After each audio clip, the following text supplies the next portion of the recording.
This is an original story, and the way it unfolded genuinely surprised me. Let's get into it. I came home after working a double shift at the hospital, and my 7-year-old daughter was gone. My mother said, "We voted, you don't get a say." My sister was already clearing out my daughter's room like it was a takeover. I stayed calm and said this. My parents and sister went pale. At 11:03 a.m., I stood on the front step in my work shoes, keys still in my hand, and listened. Not for anything dramatic, no sign of my daughter Cora, no cartoon theme song, no small footsteps, no voice from another mom down the hall. Instead, I heard movement, voices, laughter, that kind of busy, cheerful energy that usually fills the house only when someone wants something from me. My body was desperate for sleep. My head was still buzzing with fluorescent lights and monitor alarms. I'd been on my feet so long my bones felt borrowed. Still, I'd been looking forward to this day.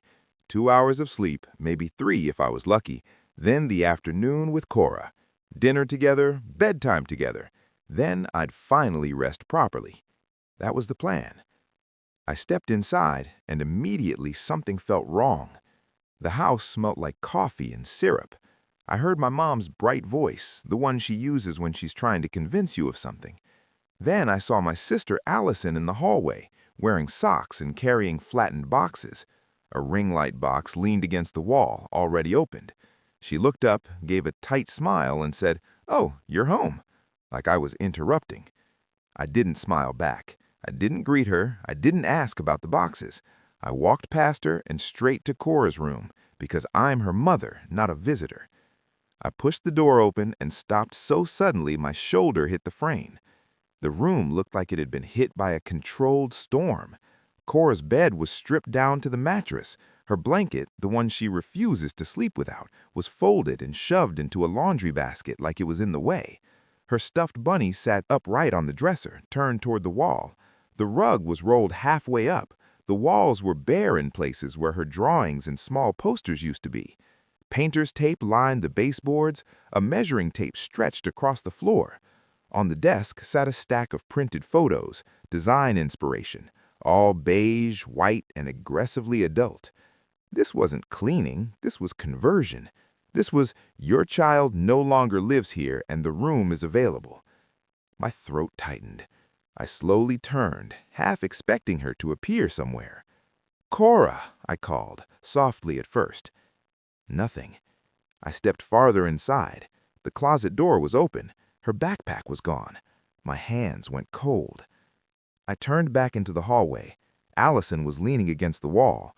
"Where is she?" I asked. Allison blinked, all innocence. "Where's who?" I kept my voice steady. "Where is my daughter?" Before Allison could answer, my mom's voice drifted in from the kitchen, warm and sugary. "Oh, honey, come in here." I didn't move. "Where is Cora?" Footsteps followed. My mom appeared at the end of the hallway, drying her hands on a dish towel like she was in an ad. My dad stood behind her. Allison suddenly became very focused on her nails. I asked again, "Where is Cora?" My mom smiled, tight and polished. "We voted." I stared at her. "You what?" She lifted her chin. "We voted. You don't get a say." It felt like the volume dropped on everything except my heartbeat. "You voted," I repeated slowly, because my brain refused to process it any faster. "About what?" My dad crossed his arms. "It's been discussed." I let out a short laugh with no humor in it. "You held a vote about my child." My mom's expression hardened. "You're never here, Hannah. You're always working." "I work," I said, "because bills don't care about feelings. Now where is she?" Allison spoke casually. "She's with her dad." The air left my chest. "With Stephen?" I said flatly. My mom nodded, like she'd solved something. "Where she belongs." My hands tingled. "My 7-year-old barely knows him." "He's still her father," my dad said. "Biologically," I replied, calm in a dangerous way. Calm like I was holding something heavy and steady. My mom sighed. "We had to make a decision. You're too close to it. You don't have perspective." I'm her mother, I said. That is the perspective. Allison stepped forward and gestured down the hall like a realtor. And we need that room. I stared at her. You need Cora's room? She said, I work from home now. I need an office, a studio. You can't film content with a child around. I looked at her, then at my mom. You're turning her room into a studio? We can't have a child here, my mom said. It's disruptive. Disruptive? I repeated. My daughter existing. And you can't care for her, my dad added. You're always at work, so why are you surprised? Something settled inside me. Not anger yet, something sharper, clearer. I took a slow breath. Then I walked to the bathroom, not to escape, but because if I stayed, I would say something that would burn everything down, and I needed that fire later. I locked the door. I looked at myself in the mirror, a tired face, worn eyes, a woman who had spent years trying to be reasonable with unreasonable people. I put my hands on the sink and breathed. In, out. Then I unlocked the door and stepped back into the hallway. They were still talking, still justifying, still acting like they were in charge of my life. I walked towards them calmly, steady, different. I said one sentence. They stopped. The color drained from their faces. They stared at me like they'd never seen me before, which was almost funny. They'd spent my whole life shaping me into someone who wouldn't push back, someone who accepted whatever was given and called it family. But the woman standing there wasn't asking for permission anymore. And seeing their faces shift pulled me backward in time, because this didn't start today. It started when I was a child. My sister Allison is 2 years younger than me. That gap means nothing now, but in our house it meant everything. Allison was the favorite, not openly, never spoken aloud. It was done quietly, in ways that could be denied later. Allison was praised for being special. I was praised for being helpful. Allison was creative. I was responsible. If Allison cried, my mom rushed in. If I cried, my dad said, "You're fine." So I learned to be fine. I learned to be useful. I learned to anticipate needs before they were voiced, because usefulness earns tolerance. And even then, I could feel it. They didn't want me gone, just out of the way. As an adult, I became a nurse because nursing makes sense. There's a problem, you address it. Someone is hurt, you help. You don't vote on whether they deserve care. Then I met Stephen. He was charming in a practiced way, funny, easy, someone who made you lower your guard. I got pregnant. Stephen grew quiet. Then he said plainly, "I don't want kids," like choosing a menu item. I was young enough to hope love would change things, and old enough to know I wasn't ending a pregnancy so a man could stay comfortable. So I had Cora. Stephen held her once, brief, awkward. After that, he faded. He didn't show up for the hard parts or the ordinary ones. He appeared a few times a year, said, "Hey, kiddo," took a photo, and disappeared again.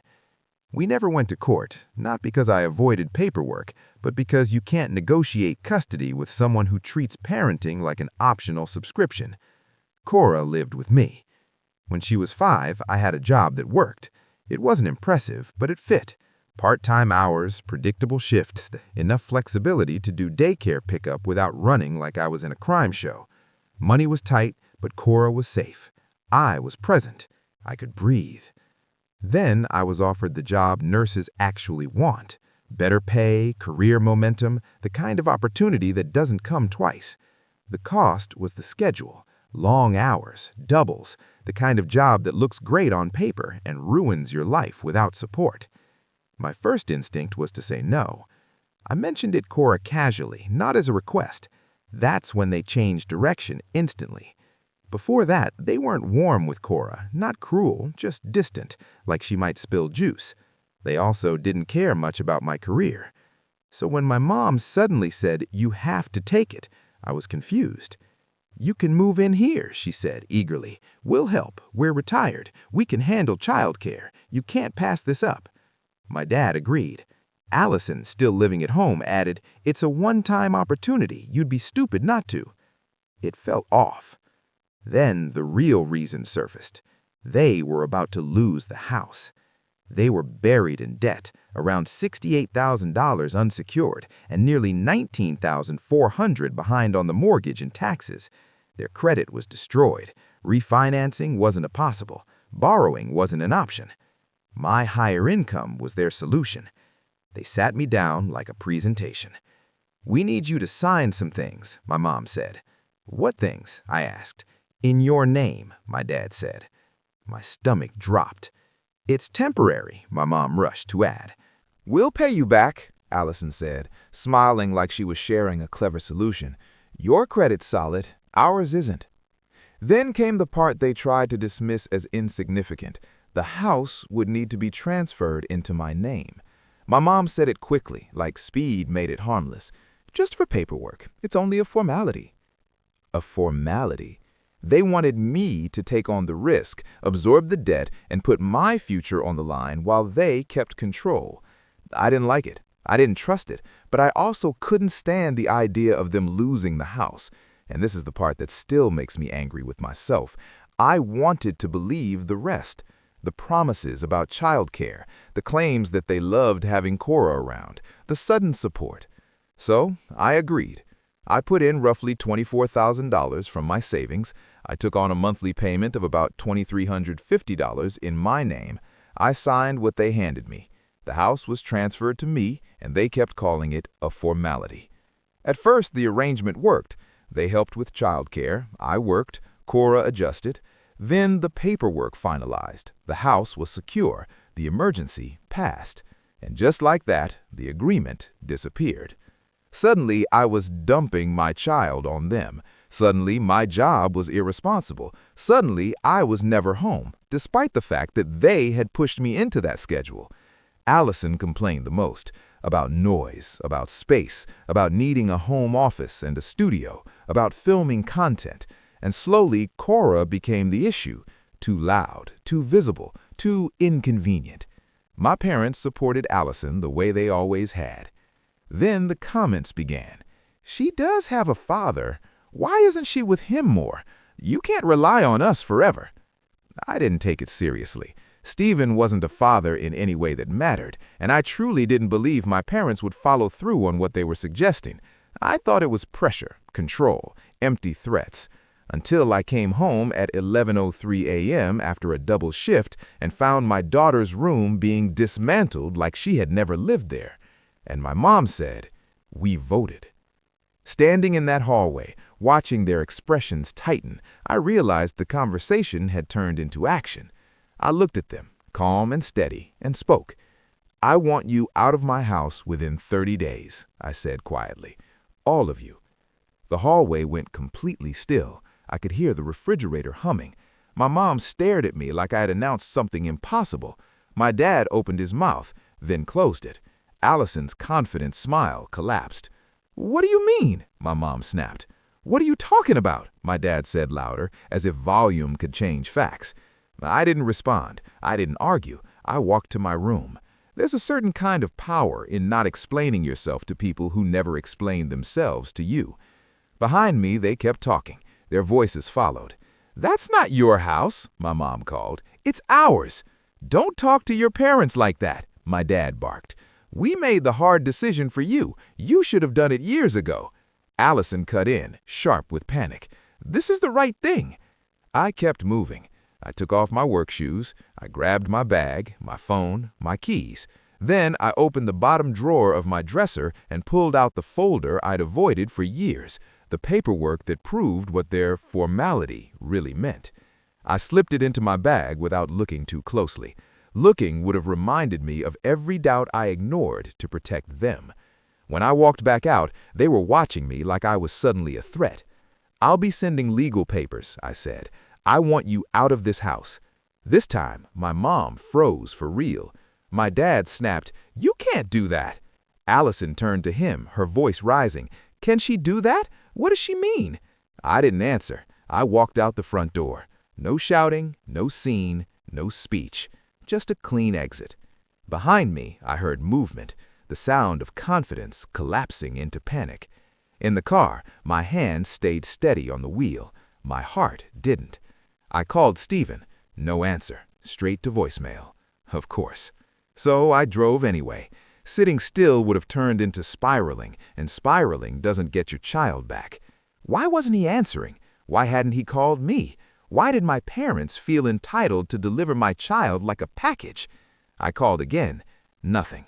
So I called his mother. Susan answered on the first ring. Her voice was cold, like she had been expecting this. "Hannah," I asked, and I heard the break in my voice. "Do you know where Cora is? My parents said she's with Stephen, but he isn't answering. Is she okay?" "She will stay with us," Susan said, firm and final. "And I'm not getting her back?" I asked. "What?" "She's fine," Susan replied, "but you're not getting her back." Then she hung up. No warning, no explanation, just a click, like closing a file. I stared at my phone for a moment, as if it might change its mind. It didn't. Then I turned the car around sharply and drove straight to Susan and David's house, my jaw clenched tight. When I arrived, I knocked hard, like I could knock the truth out of the door. Susan opened it only a few inches, not welcoming, just enough to shut it again if needed. I didn't greet her. "Where's Cora?" Her eyes scanned me. Scrubs, messy hair, exhaustion, and she didn't soften. If anything, she looked more certain. "She's here," she said. Relief hit immediately. Then she added flatly, "And you're not getting her back." My stomach dropped. "Excuse me?" "Your parents brought her," Susan said. "They said you knew." "I didn't," I said. "I came home and she was gone." Susan didn't blink. "They said you wanted her with Stephen." A short, humorless breath escaped me. "Stephen won't even answer his phone." That caused a reaction. Not warmth, just a flicker, like an old bruise had been touched. Behind her, a floorboard creaked. David appeared in the hallway, arms crossed, expression unreadable. He didn't approach. He observed, like he was weighing the situation. "Is she okay?" I asked, hating how careful my voice sounded. "She's safe," Susan said. "Then let me see her." Susan kept her hand on the door. I felt my pulse rise and forced it down. Nurse mode. Calm, direct. "I'm not here to argue," I said. "I'm here for my daughter." Susan's jaw tightened. David paused, then spoke in an even, detached tone. "Was she upset when she arrived?" Susan shot him a look, but answered, "Yes." I nodded once. "Then you already know something's wrong." The house behind them was silent, the kind of silence that suggests a child sitting very still. Susan didn't move. David looked past her towards the hallway, then back at me. After a moment, he stepped aside, just enough. "Come in," he said, not warmly, just allowing it. I stepped inside, and then I saw her. Cora was sitting at the kitchen table with a cup in front of her. Her shoulders were hunched. Her hands were wrapped tightly around the cup, like it was the only solid thing she had. She looked small in a way that made everything inside me go quiet. "Cora," I breathed. Her eyes lifted to mine. She didn't run. She didn't smile. She just stared, like she was checking to see if I was real. I crossed the room and knelt beside her. "Hi, baby," I said softly, pulling her into my arms. She didn't hug me back. Her body stayed stiff, her arms at her sides, like she didn't trust the moment yet. My chest tightened. I pulled back slightly so I could see her face. Her eyes were wet, but she wasn't crying the way children usually do. It looked like she had already cried everything out. Then she spoke, her voice small and broken. "Grandma said you didn't want me." My throat closed. For a moment, I couldn't breathe. I glanced up briefly at Susan and David. They stood in the doorway, silent and guarded, watching like they were waiting for a decision. Then I looked back at my daughter. "Honey," I said, my voice shaking. She lied. Cora's lip trembled. "She said you told them. She said you were tired of me." My eyes burned. I chose my words carefully, like they were the only thing holding her together. "I came home," I said. "You weren't there. I was so excited to spend the whole day with you. I drove as fast as I could." Her eyes searched my face. "You didn't tell them?" she whispered. "You didn't tell them to bring me here because you don't want me?" "Never," I said, and my voice broke. "Not ever." Her shoulders dropped slightly. Slowly, carefully, her arms lifted and wrapped around me. Not tight, not rushed. Cautious, but real. I held her like the world had just proven it wasn't safe. Behind us, I could feel Susan and David watching, still quiet, still reserved. Then David cleared his throat.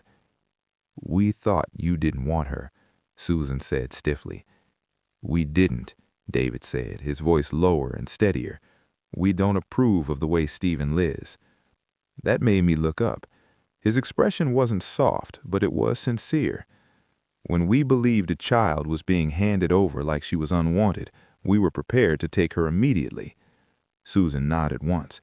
We weren't going to let her be passed around. I took that in. Not trust, not relief. Information. A crack in the wall exactly where it belonged. I stood, keeping one hand on Cora's shoulder. "I'm taking her," I said. Susan didn't argue. David didn't block the door. They watched as we left. Cora held my hand tightly in the car. It hurt, and I let it hurt, because it meant she was there. As I drove away, one thing was clear. This wasn't the end. It was the beginning. I didn't take Cora back to the house, not after what I saw in her room, not after what my mother told her. I drove us straight to a hotel, beige walls, neutral carpet, a place designed to leave no emotional mark, exactly what we needed. Cora climbed onto the bed with her shoes still on and stared at the TV without turning it on. I sat beside her and exhaled. "Okay," I said quietly. "New plan." She looked at me cautious. "Are we safe?"